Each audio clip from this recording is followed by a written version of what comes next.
of course, everyone here knows of Pittsburgh as an AI robotics town. You may not know it's also a sports town.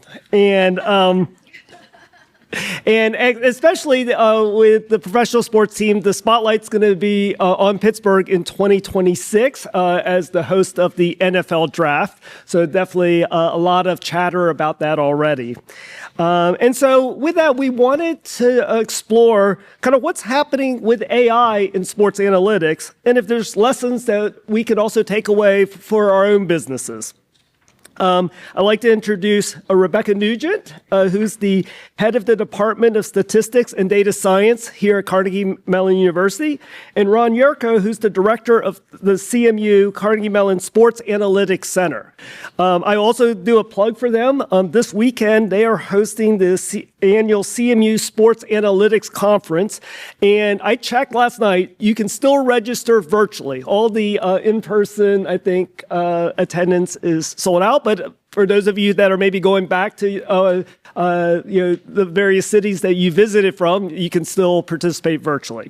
So with that, I'm going to turn it over to Rebecca and Ron to tell us about Moneyball and AI.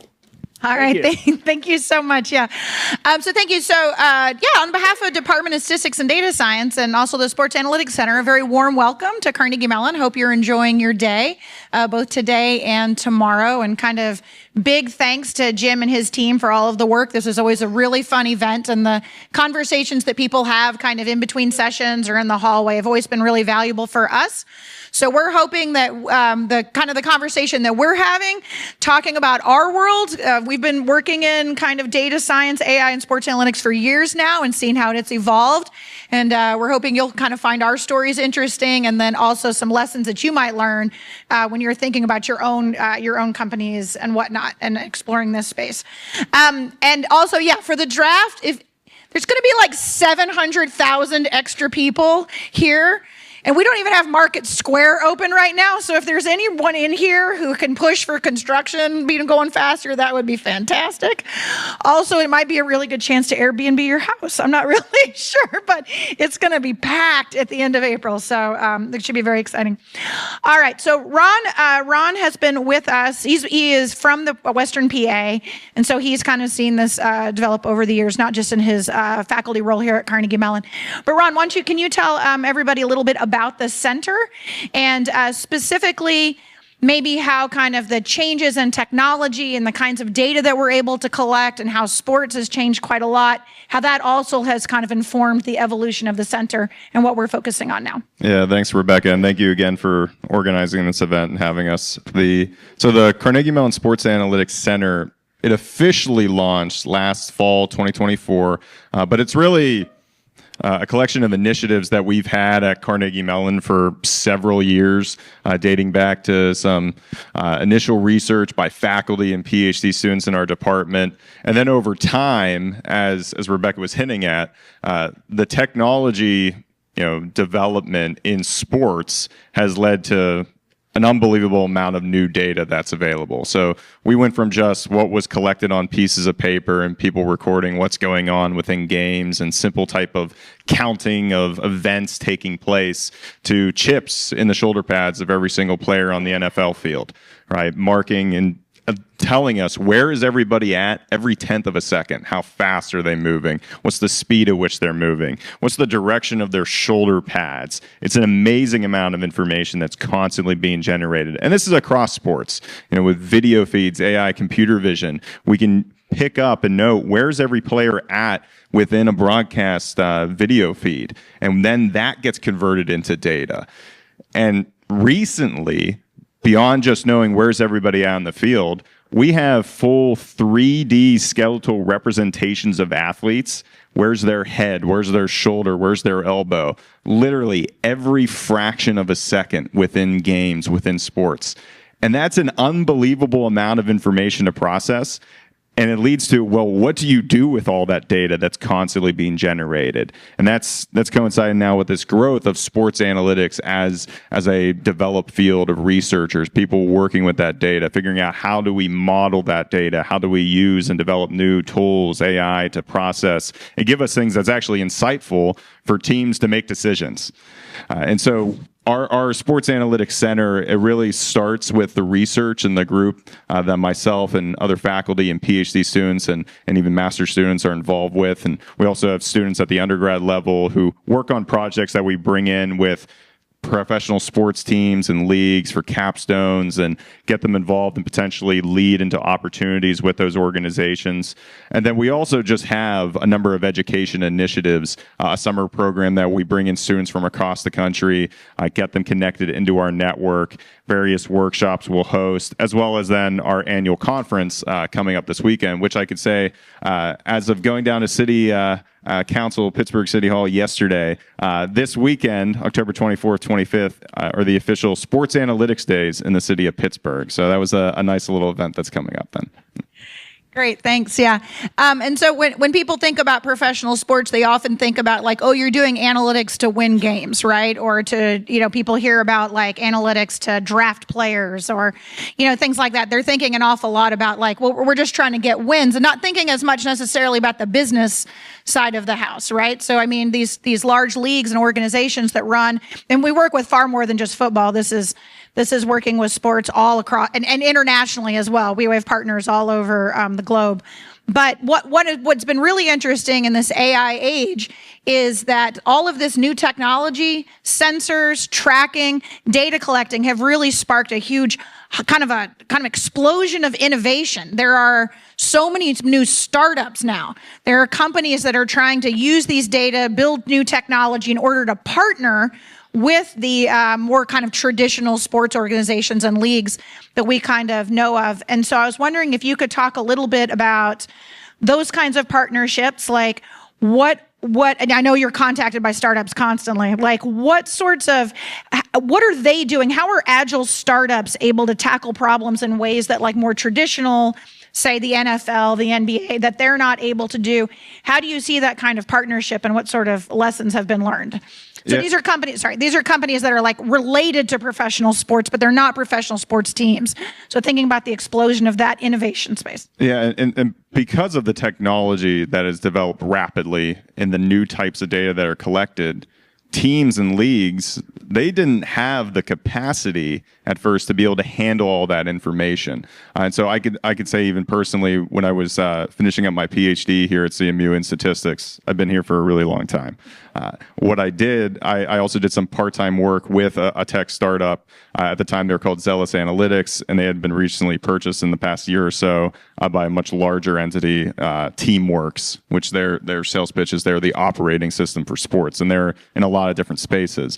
But the idea of Zealous Analytics and a number of other startups, these vendors that are trying to provide services to teams is, look, we have individuals that have the training in statistics, machine learning, AI, and we can develop things in much quicker sprints using all that new data that's available and provide products to you, because we know, given that you're trying to answer answer questions for your coach or your general manager every day, every week, you don't have the time to be able to build something that's actually functional and useful with all of the new information that you're bringing in.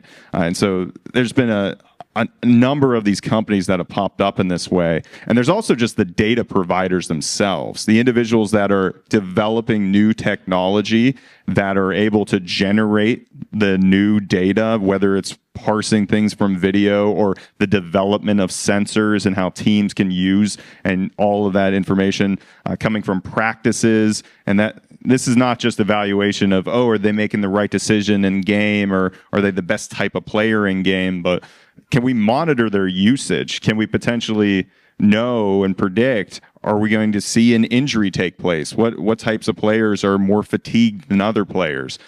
There's all these different companies now that are in this space. It's a very competitive space, and it's nothing like what it looked, let's say, 15 years ago, because the technology was not there. And now with all of this type of data that's available, we're seeing a number of these vendors and data providers really competing, and it's fun to watch. It's also great as an educator for opportunities for students to get into this field. Yeah, and I think I was thinking of some other examples of projects that we've worked on, that it's not so much even about the players and the game, sort of the outcome of the game, but it's also about kind of managing the business side of the house. So if you think about it from the entertainment perspective, we have tens of thousands, possibly hundreds of thousands of people in the same space. So for example, how do we provide all of them a personalized experience? And so you can think about like, so there's Yin's Cam, for example, right? Where we're hanging cameras at different angles of like a stadium or arena, et cetera. And then the person is getting kind of their personalized view, replays, coupons.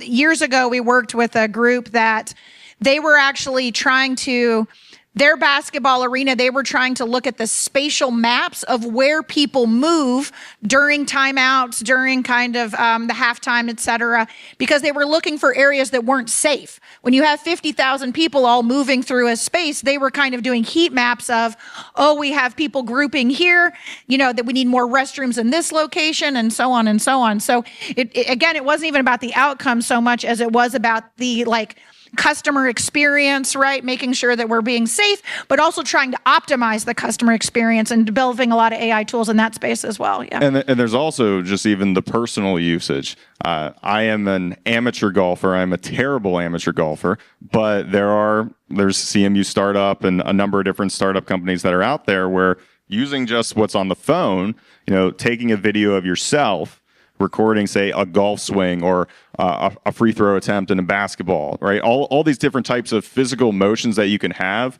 Now, you know, people are developing tools to process that video and give you direct insight via AI on your phone so that you can read and see, oh yeah, your swing is terrible. You should try XYZ instead. Right? Is that ChatGPT telling you, Ron, your swing is terrible? Is it printing that out for you, or is that your assessment? That's my own personal. That's your own assessment. Okay.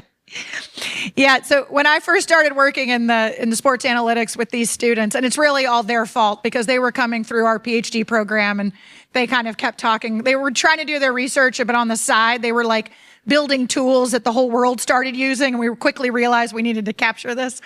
But I kind of had this notion that like when I watch a professional football game on TV, I had this idea that like the headsets and everything that they're wearing, that there's a lot of like constant chatter with these sports analytics. They're calling plays, data's flying around everywhere, right? Like it's super high tech. And then when we started working with teams, I was like, oh no, they're holding binders with pieces of paper in it, right? Like there are rules in some of these, it depends on the sport. But in terms of like whatever complex things like data analysts and sports analysts were doing, they had to then translate it to something that was like, here's a card that tells you what to do, because on the field, they're only allowed to have a certain amount of information. Only a certain number of kinds of people are allowed to communicate with them. And like that was kind of a really interesting thing for me to learn years ago when we started this, because I think it also speaks to the tension that we see quite often with AI in the workplace, where we might be building tools, but maybe there are people who don't really want any of your AI nonsense or any of your data science. Like they want to kind of do it the old school way, I'll say it. And so thinking about, can you talk, and that's something that we see across sectors, right? Whatever area you're in, you're going to be having a workforce where there's tension between kind of who's comfortable with these AI technology and who's like, we don't need any of this. We've got lots of expertise in this area. What could this new technology do for us?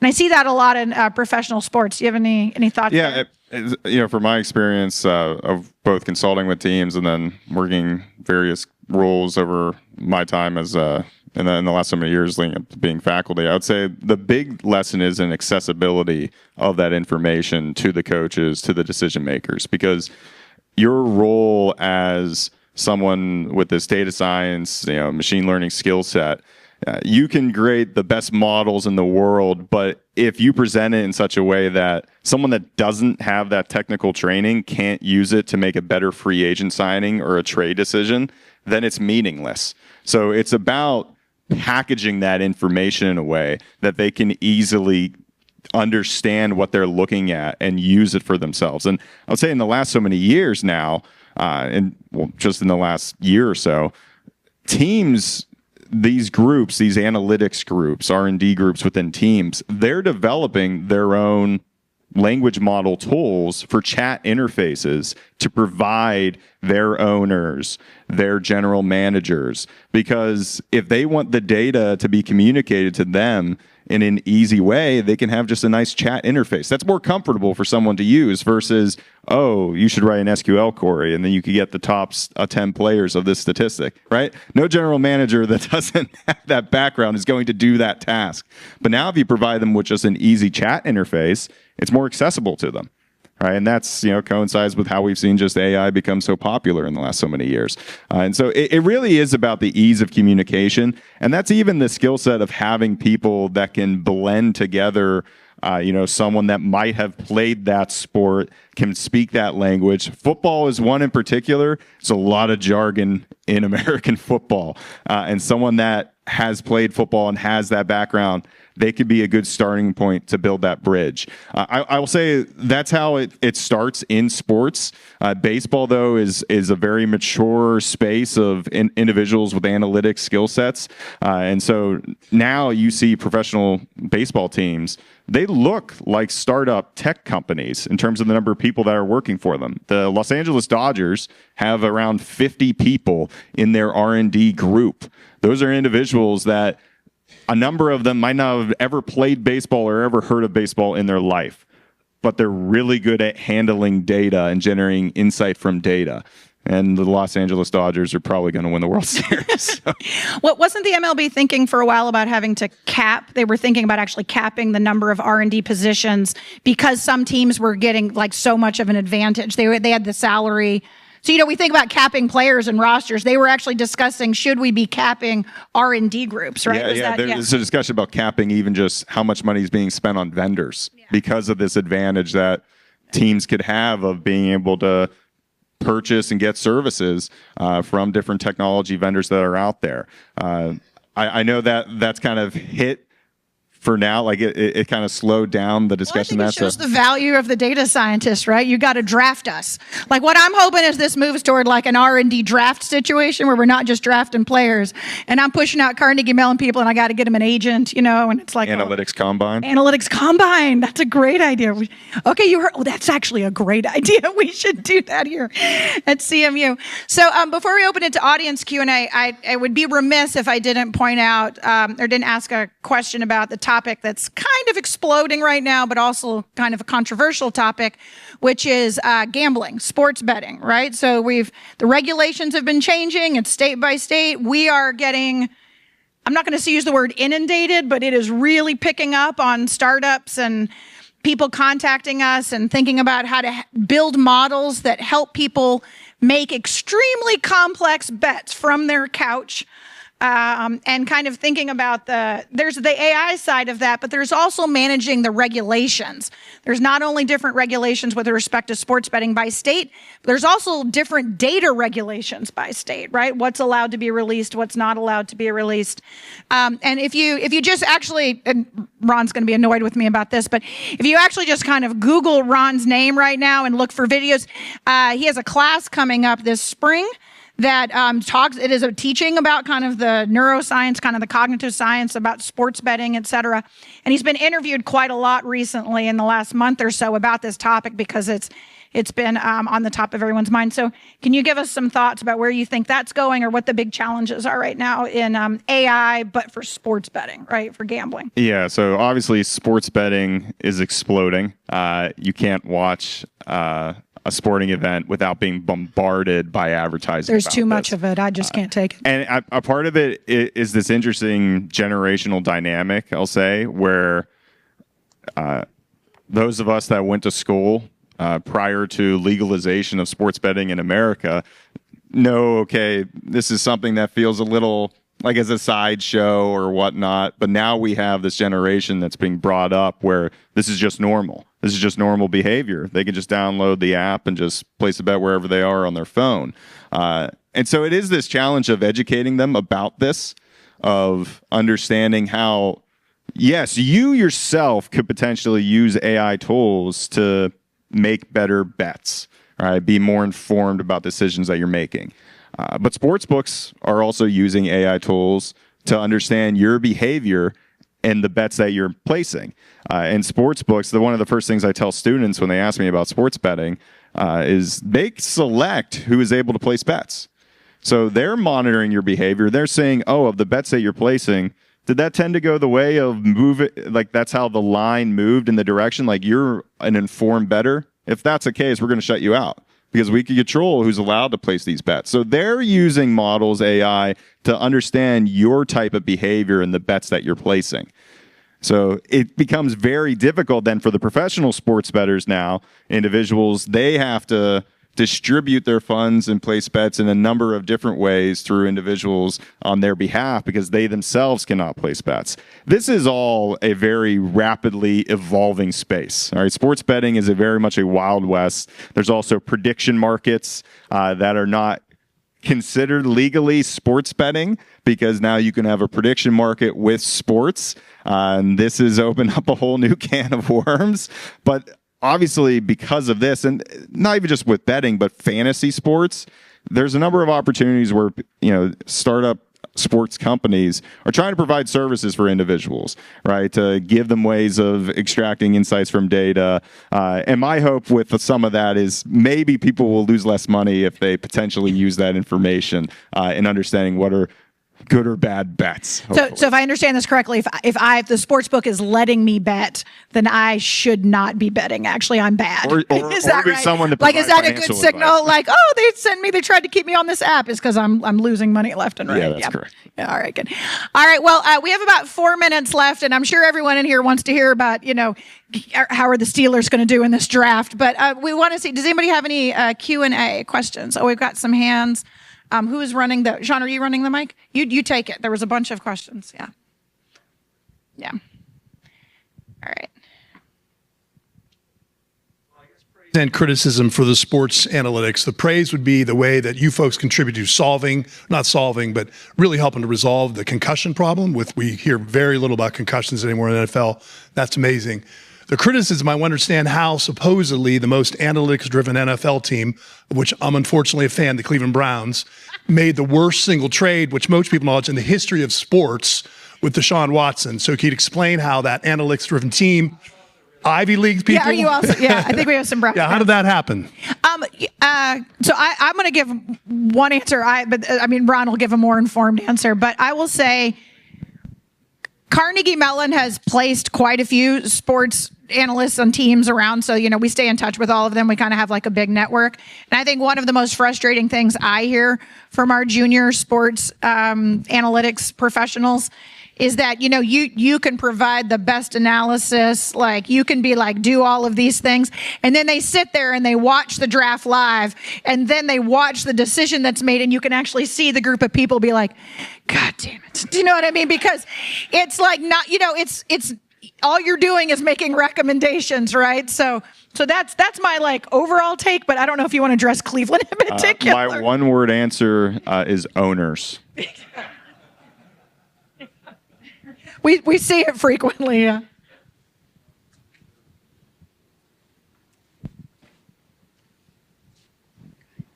Thank you. Could you address your thoughts on how this should be regulated? You touched on prediction markets. You touched on sports books. Just yesterday, DraftKings bought a prediction market. Yeah. So they're moving away from requiring 50 licenses in 50 states to one national license. The CFTC was set up to monitor the pricing of pork bellies and orange juice. It has no clue what it's doing here. Where do we go? Ron, do you want to take that? I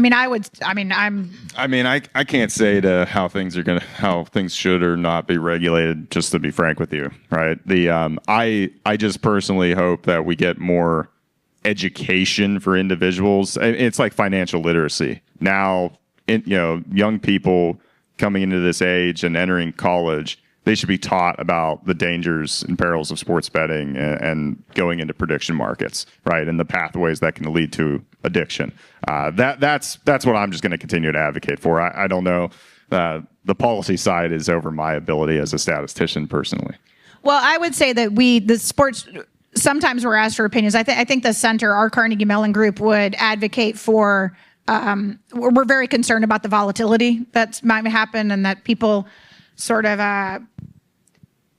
some of it's based on what we do, right? So we're always educating and we're working with partners, and we see this kind of gets to like AI in general. Like if people don't really understand the AI tools, regardless if it's sports or not, if people don't really understand the AI tools that they're using and they're using them to make decisions about their own, financial status, but then those decisions are also going to impact stock markets and there's companies, et cetera. We get concerned about that. So we are very I personally would say I'm pro locking this down until we have a better understanding of how it's all going to work. But I don't think, there's going to be 50 business people who will come at me and say, no, that's not where I personally would be a fan of like a Surgeon General warning on every single sports betting ad that's like really big. You will probably lose money. Yeah, it's really true. The percentages that are coming back that we're seeing with research and surveys coming back, talking about what percentage of, let's say students, college age students are placing bets, let's say semi-regularly. It's alarmingly high. Like it actually just scares the hell out of me. And I have a 10-year-old and a 12-year-old, and every day I'm like, don't gamble. And it's not even, I like that, but you just have to start. I'm so concerned about where the industry, and especially if you get into prediction markets and I'm going to be able to like place a bet on whether it hits 65 degrees today. What is that, right? Like it's going to kind of unleash all sorts of things that we're not going to be able to control, right? The AI makes it easy, but we don't have the policies and the law haven't caught up yet. In so many ways, AI is being used, right? And this is one example. I really appreciate your comment. Yeah, thank you. Okay, so we're at 0 here. Do we want one more, Sean? Yeah. Oh, we have.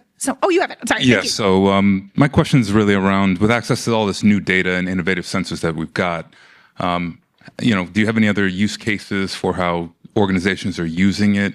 An example that comes to mind is like there's speculation as to what causes injuries, artificial turf or, natural grass. Is there sensors that are being applied there that kind of helps answer that question? And what other examples might you have?